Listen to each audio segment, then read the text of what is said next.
वसीम सजा कितना करेंगे राजेश दरबार थे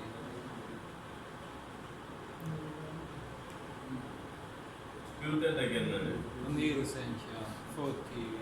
एयरफोर्स कन्नड़ होता है पिछले पिछले मारन का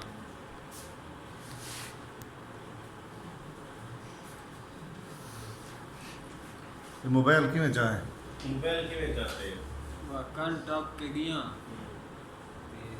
अंदर कार किसी खड़ी होते तो पैर रख के तले लाई गया अंदर एक खटरे ते पिया आई थी एक सफील ते पिया आई एक फरीद ते पिया आई मासी बोला अच्छा कैसे कैसे चाहती ये मोबाइल लाते हुए जेड़े पैसे दस कितने 10,000 क्या की थी वो पाउडर की दाल कितने दीवार चलता रहेगा पाउडर ये हफ्ता चल पाउडर क्या की देवे गद्दे भांड को